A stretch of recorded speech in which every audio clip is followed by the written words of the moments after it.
किसी गांव में एक बूढ़ा व्यक्ति अपने बेटे और बहू के साथ रहता था। परिवार सुखी संपन्न था, किसी तरह की कोई परेशानी नहीं थी।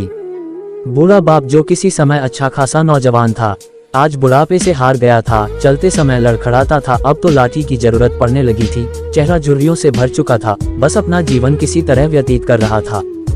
घर में एक चीज अच्छी थी कि शाम को खाना खाते समय पूरा परिवार एक साथ टेबल पर बैठकर खाना खाता था। एक दिन ऐसे ही शाम को सारे लोग खाना खाने बैठे थे। बेटा ऑफिस से आया था, भूख ज्यादा थी इसलिए जल्दी से खाना खाने बैठ गया और साथ में बहू और एक बेटा भी खाने लगे। बूढ़े हाथ जैसे ही थाली उठाने को हुए, थाली हाथ से छिटक गई और थोड़ी दाल टेबल पे गिर गई। बहू बेटे ने घृणा दृष्टि से पिता की ओर देखा और फिर से अपना खाना खाने में लग गए। बूढ़े पिता ने जैसे ही अपने हिलते हाथों से खाना खाना शुरू किया तो खाना कभी कपड़ों पे गिरता तो कभी जमीन पर। बहू ने चिढ़ते हुए कहा, हे राम, कितनी गंदी तरह से खाते हैं, मन करता है इनकी थाली किसी अलग कोने में लगवा देते हैं। बेटे ने भी ऐसे सिर हिलाया जैसे पत्नी की बात से सहमत हो। नन्हा पोता यह सब मासूमियत से देख रहा था। अगले दिन पिता की थाली उस टेबल से हटाकर एक कोने में लगवा दी गई।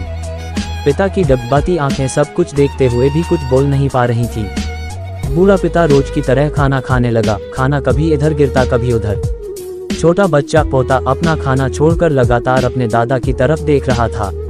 माँ ने पूछा, क्या हुआ बेटे, तुम दादाजी की तरफ क्या देख रहे हो और खाना क्यों नहीं खा रहे?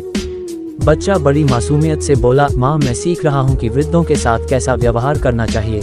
जब मैं बड़ा हो जाऊंगा और आप लोग बूढ़े हो जाओगे तो मैं भी आपको इसी तरह कोने में खाना खिलाया करूंगा। बच्चे के मुंह से ऐसा सुनते ही बेटे और बहू दोनों कांप उठे। शायद बच्चे की बात उनके मन में बैठ गई थी, क्योंकि बच्चे ने मासूमियत के साथ एक बहुत बड़ा सबक दोनों लोगों को दिया था। बेटे ने जल्दी से आगे बढ़कर पिता को उठाया और वापस टेबल पे खाने के लिए बिठाया और बहू भी भागकर पानी का गिलास लेकर आई कि पिताजी को कोई तकलीफ ना हो।